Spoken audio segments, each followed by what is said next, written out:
And so we were a bit divided, and there wasn't that many people able to make it into the red zone that day. But once we got to those side streets, I looked back and I could just see hundreds of people making their way into the red zone. And it was very inspiring. And I knew each one of them had such a heart, and that what the government was doing was absolutely against our rights. And somebody was there with a stack of the Bill of Rights. So I went up and I asked for a few, and I laid it down all across the line.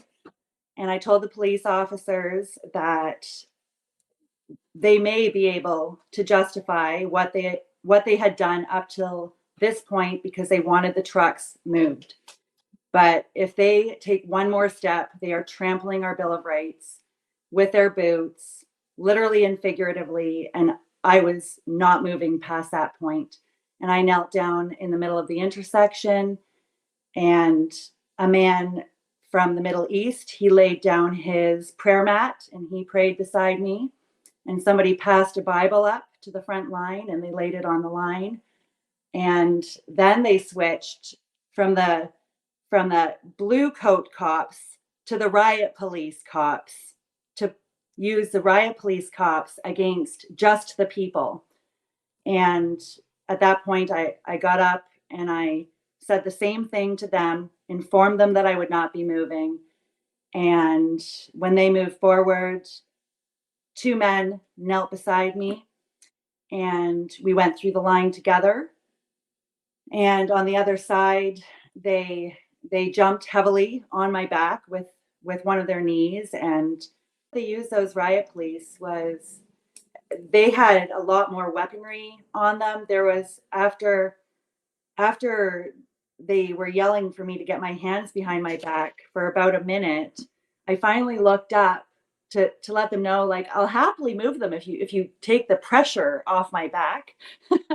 And there was a long rifle gun right at my head. So for about a month after, as I was still processing the back pain, it was a constant flashback to that. And it really did mess with my life for a little while, but I have no regrets whatsoever, and have recovered from that. So I can understand that would leave trauma for a person to have to deal with. yeah. You had a rifle pointed to your head. Yeah.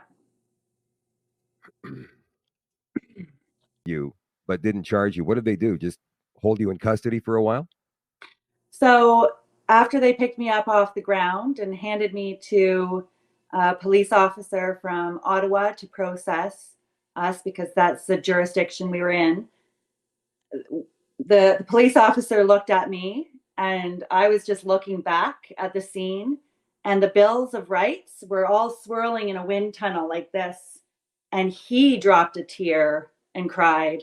And he said, I want you to know that the protesters won this today, and the truth will come out. You proved you were peaceful until the end, and the truth will come out, is what he said. So they put us in paddy wagons, drove us out of town. And when the bus finally stopped, we all sang, "Oh, Canada." And we got out, and the Where bike. They just drop you in the middle of nowhere? Yeah, it was at where they were towing the trucks to. So they dropped us there, and there was some truckers there who were checking on their trucks, and they drove us back to the biker church, and we had a great meal and a cot to sleep on and people to talk to. It was warm, and we walked into this building, and there was a huge mosaic of Jesus at the end. If you've ever been there, just beautiful. And we knew we did the right thing. And I think when you do the right thing, things work out in the end. Nothing in the Bill of Rights that says, but all of these rights will be revoked if the government says there's an emergency. Is that why you're using it? I was using it because it was there. Somebody had a whole stack of it.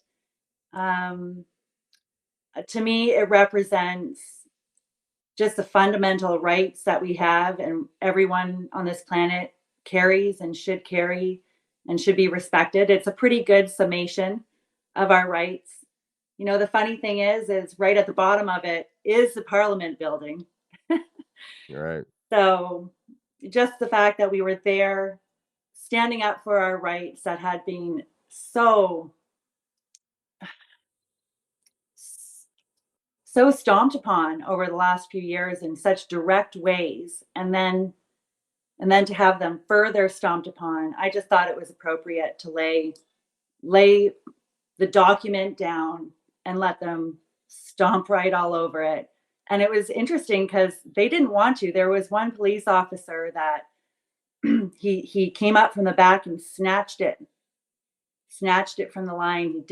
He didn't like he didn't like He this. didn't like seeing this document because he knew he would have to step on it. Like, I Yeah. mean, that's actually very good thinking. You are, symbolically and physically actually stepping on Mhm. the rights of Canadian citizens. He didn't Yeah. like that at all, even though he knew what he was doing. You got to wonder how these people look in the mirror.